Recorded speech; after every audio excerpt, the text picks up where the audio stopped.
Hello guys, how are you? I hope all of you are doing great. आज हम जो chapter करने वाले हैं वो है क्लास 7th का इम्पॉर्टेंट चैप्टर जिसका नाम है कॉन्ग्रुएंस ऑफ ट्रायंगल। ये टॉपिक इतना इम्पॉर्टेंट है कि ये टॉपिक क्लास 7th से स्टार्ट होकर आपके क्लास 10th तक जाता है। तो अगर आप इस टॉपिक को क्लास 7th में ही समझ लेते हैं तो आपके लिए मैथ्स बहुत ईजी होने वाला है in class 8th 9th and 10th। तो आज हमारे चैप्टर का नाम है congruence of triangle. Congruence of triangle समझने से पहले हम सबसे पहले समझेंगे कि व्हाट इज़ कॉन्ग्रुएंस, क्या मतलब है कॉन्ग्रुएंस वर्ड का, क्या होता है कॉन्ग्रुएंस।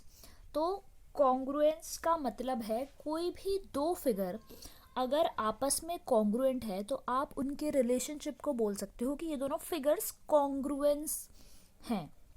ठीक है, बट फिर एक हमारे पास फिर से वर्ड आ गया, व्हाट इज कॉन्ग्रुएंट। तो कॉन्ग्रुएंट का मतलब है कि अगर कोई भी दो shapes, if two shapes are almost नहीं कह सकते, आप कह सकते हो अगर आपके पास दो शेप है और दोनों साइज में बिल्कुल एक जैसी है, if two shapes are equal in size, if two shapes are equal in size or length you can say both of them are congruent, या फिर वो दोनों फिगर्स आपस में एक दूसरे को सुपर इम्पोज कर रही है।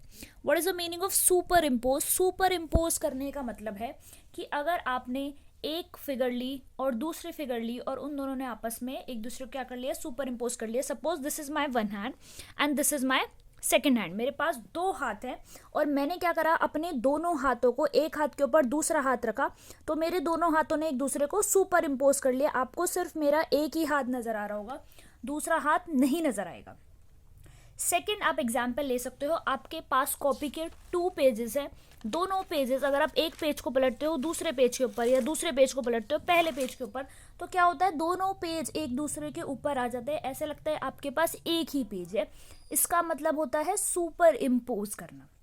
अगर कोई भी दो फिगर्स आपस में एक दूसरे को सुपर इम्पोज कर रही है, मतलब बिल्कुल एग्जैक्ट उनका लेंथ है, ब्रेड्थ है, हाइट उनकी सेम है, सेम शेप है, तो आप कह सकते हो दोनों फिगर्स कैसी है, कॉन्ग्रुएंट है।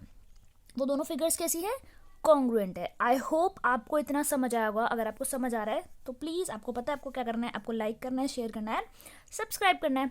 ठीक है, तो कॉन्ग्रुएंट का मतलब है अगर कोई भी दो शेप्स हैं आपके पास और वो दोनों कैसी हैं, सुपर इम्पोज कर रही है, तो आप कह सकते हो दे आर कॉन्ग्रुएंट। एग्जाम्पल मैं आपको दे चुकी हूँ। Example, 2 sheets of paper. Okay, 2 sheets of paper are congruent. And second example is your hands. आपका और आपका हाथ, और सिर्फ आपका ही हाथ, आपका और आपके दोस्त का हाथ नहीं, आपके दोनों हाथ, अगर आप एक हाथ को दूसरे हाथ के ऊपर रखते हो तो दोनों कैसे है, एकदम एक जैसे। ऐसा नहीं एक बड़ा एक छोटा है, नहीं। तो इसका मतलब क्या है, वो दोनों एक दूसरे को सुपर इम्पोज कर रहे हैं, यानी कि वो दोनों कैसे है, कॉन्ग्रुएंट शेप से। ठीक है, अब सेकंड हमारा जो टॉपिक है, इसी में मैं आपको सब टॉपिक्स करके बताऊंगी। जो हमारा सेकंड पार्ट है that is congruence among line segments. मतलब लाइन सेगमेंट में कॉन्ग्रुएंस का क्या मतलब है, कॉन्ग्रुएंस अमंग लाइन सेगमेंट। तो वही सेम चीज़ जो मैंने आपको अभी बताई कि अगर कोई भी दो शेप्स या कोई भी दो फिगर आपस में क्या कर रही है, एक दूसरे को सुपर इम्पोज कर रही है, तो आप कह सकते हो कि वो कैसी हैं, वो कॉन्ग्रुएंट है। और अगर आप लाइन सेगमेंट की बात कर रहे हो तो आप ये कह सकते हो कि अगर आपके पास कोई दो लाइन्स है, सपोज करो मेरे पास ये लाइन है and that is A B. ठीक है, और उसके बाद मैंने अपनी एक और सेम टू सेम ऐसी ही लाइन बना दी दैट इज सी डी। क्या ये दोनों लाइन आपको एक जैसी दिख रही है, बिल्कुल एग्जैक्ट सेम लेंथ की है ना। लाइन में तो सिर्फ एक ही चीज़ है, लेंथ ही। लाइन के पास तो ब्रेड्थ होती ही नहीं है, तो आप लाइन को सिर्फ लेंथ से कंपेयर करोगे। अगर आप इस लाइन को उठा के इस लाइन के ऊपर रख दो, या फिर आप मेजर कर सकते हो स्केल से, अगर ये दोनों की लेंथ सेम है तो आप कह सकते हो ये लाइन्स कैसी है, कॉन्ग्रुएंट लाइन्स है। और उसी के अगर मैं आपको एक और एग्जाम्पल दूँ, इसी में अगर मैं छोटी लाइन खींच दूँ या फिर कोई एक बड़ी लाइन खींच दूँ, इसका नाम है ई एफ। क्या ए बी और ई एफ कॉन्ग्रुएंट है? नहीं, हम देख के बता सकते हैं। ए बी लाइन जो है वो छोटी है और ई एफ लाइन कैसी है, बड़ी है। तो ए बी ई एफ के कॉन्ग्रुएंट नहीं है, जबकि ए बी किसके कॉन्ग्रुएंट है, ए बी लाइन जो है हमारी वो सी डी के कॉन्ग्रुएंट है। तो आप कह सकते हो if two line segments have the same length, कि अगर कोई भी आपके पास दो लाइन सेगमेंट्स है और उनकी सेम लेंथ है, if two line segments have the same length और equal length, you can say equal. If two line segments have the same length, they are congruent.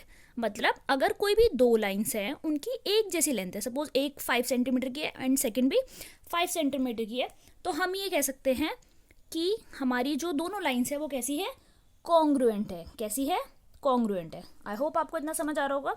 ठीक है. और इसका उल्टा अगर मैं कहना चाहूँ कि दो लाइन कॉन्ग्रुएंट है, also if two lines are congruent, अगर कोई आपसे ये कह रहा है, अगर मैं ही आपसे ये कह रही हूँ कि दो लाइन कॉन्ग्रुएंट है, तो आपको पता है दो लाइन कॉन्ग्रुएंट तो तभी होंगी ना जब उनकी लेंथ सेम होगी. तो अगर आपसे कोई ये बोल रहा है कि दो लाइन कॉन्ग्रुएंट है, तो आपको ऑटोमेटिकली समझ जाना है कि कॉन्ग्रुएंट का मतलब क्या है, कि उन दोनों की लेंथ कैसी है, सेम लेंथ है. If two lines are congruent, they have the same length. I hope it is clear. अगर आपको नहीं समझ आ रहा है, आपको लग रहा है मैं थोड़ा सा फास्ट बोल रही हूँ, तो आप मुझे कमेंट करके बता सकते हैं, मैं अपनी स्पीड को स्लो कर दूँगी. ओके. फिर नेक्स्ट आपका है, ये तो बात हो गई आपकी लाइन सेगमेंट्स की. अब हम बात करेंगे एंगल्स की. क्या एंगल भी कॉन्ग्रुएंट हो सकते हैं? ओके.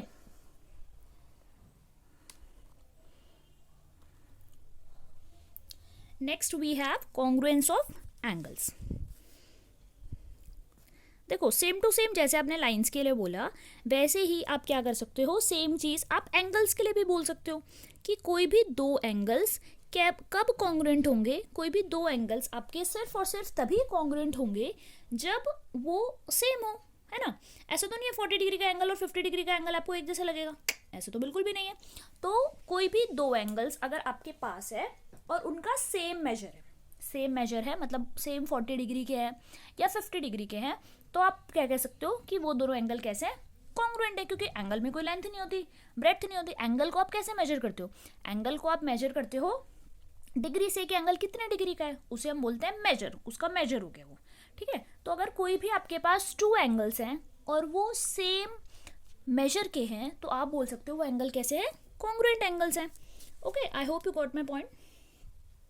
अगर आपको एंगल्स के बारे में बात करनी है, तो आपको एंगल्स का मेजर देखना है कि एंगल्स कितने डिग्री के हैं.